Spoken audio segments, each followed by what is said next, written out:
Hey there everyone, this is Bob Martin, the RCSubGuy with the NautilusDryDocks.com. It is a beautiful, very early Saturday morning down here in beautiful Naples, Florida, and I want to share with you a project that's going to be going out the door here a little bit. It is of my very favorite submarine in the entire universe, and here's a little hint. This is the Nautilus from 20,000 Leagues Under the Sea. A baby version. Let me show you what I mean when I really talk about a Nautilus model.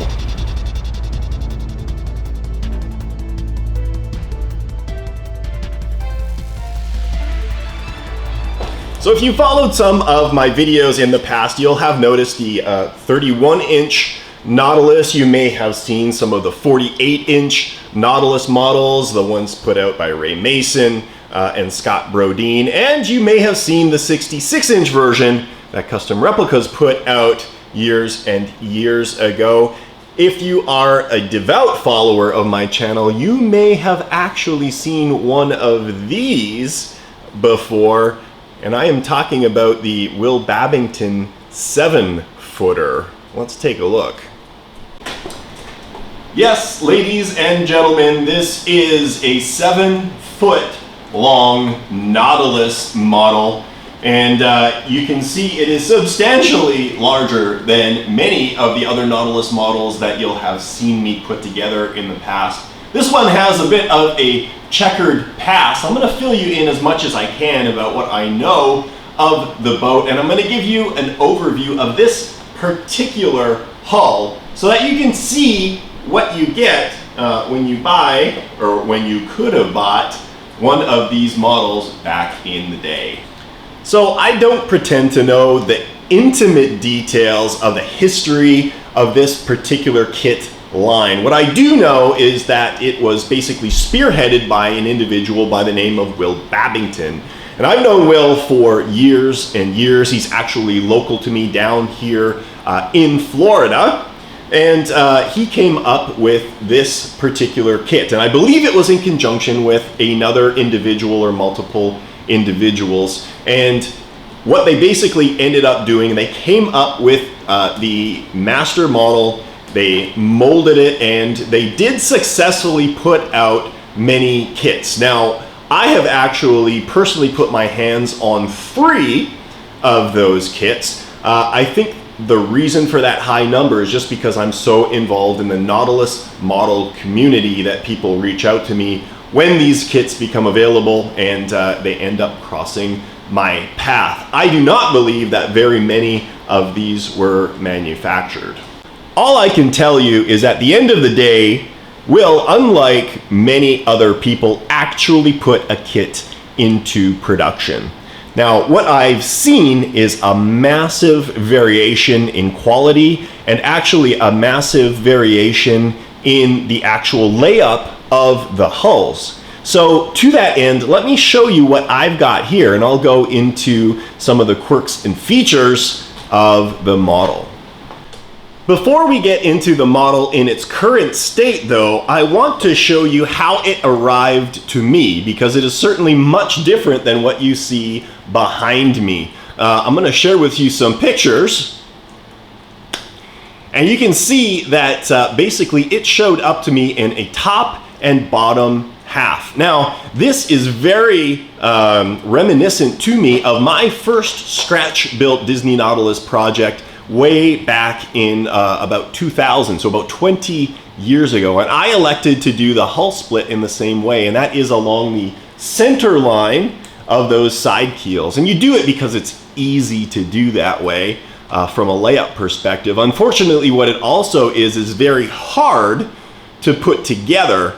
So I have undertaken a lot of work to get that upper and lower hull put together. When I got them, the upper and lower hull were severely warped as well. And actually, in order to put this together, I had to actually use a jack screw and bolt the sides of the boat together to make them mate up to something that was reasonable.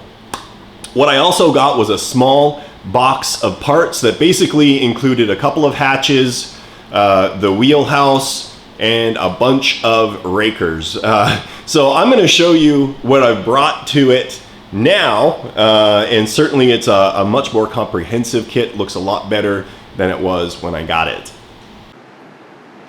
All right, let's take a look at what we've got here. Here is that aforementioned box of parts, and here's all of the keels.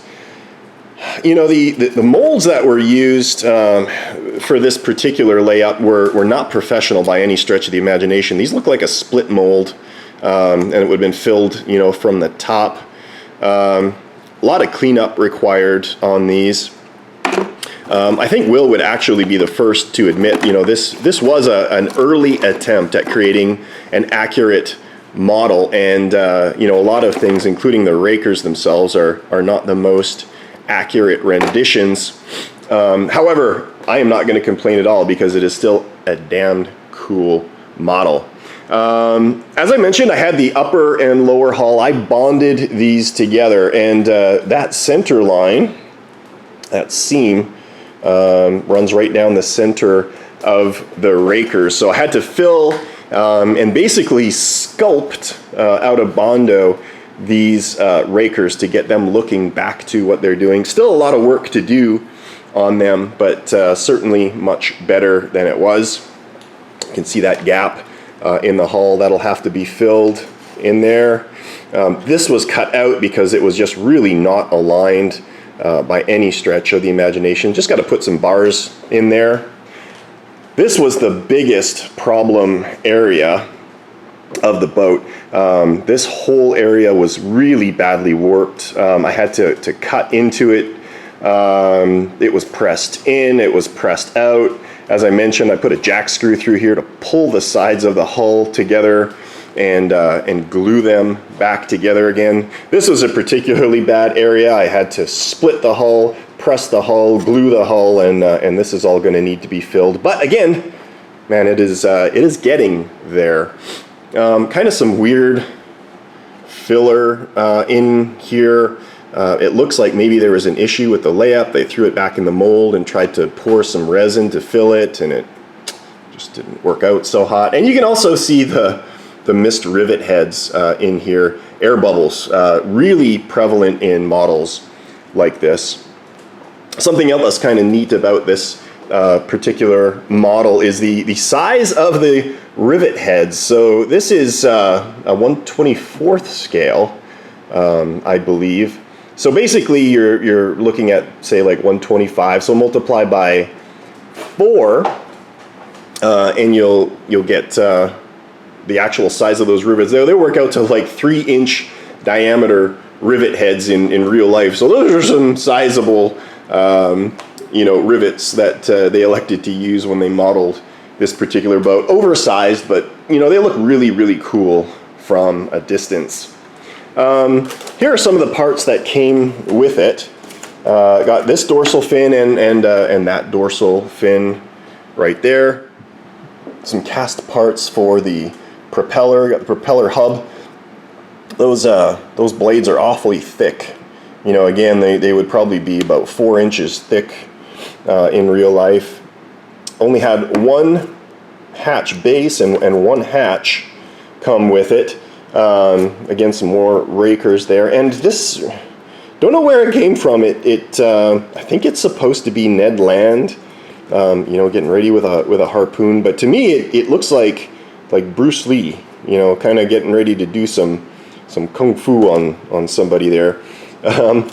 Some cast parts, you know, these are vents and that kind of thing. Really not super awesome, but hey, you know, they're there. And here's the breather hatches on the back of the wheelhouse.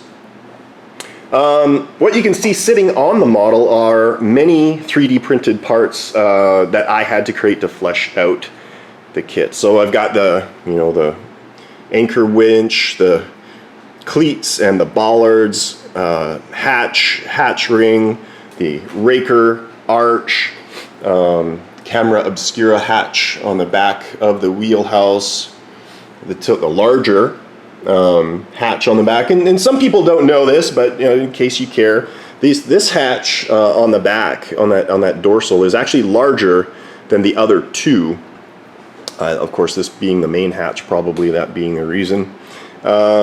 Printed the skiff cover for the replaceable or removable fiberglass skiff there.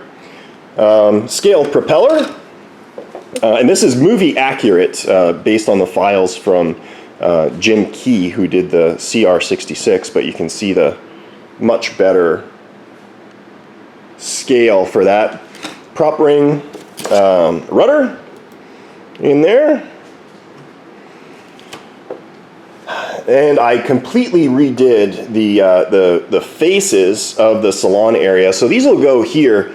In order to fix this area, a plate is going to need to be glued to this, the seam filled and sanded, and new rivets applied. I don't think that's going to be a huge deal though. Once you get this on the outside, this thing will be looking right up to snuff again. I designed these in 3D. These are the closed iris hatches. We've got our ballast grates that go on the bottom of the boat right there. And here are the keel details. These are still on the raft that I printed out there, but they'll clean up really nicely. All of the dive planes, and again, they fit perfectly in there.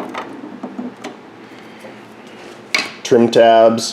This is what came with the kit. You know, just cast resin windows, so they would look kind of frosted out like that.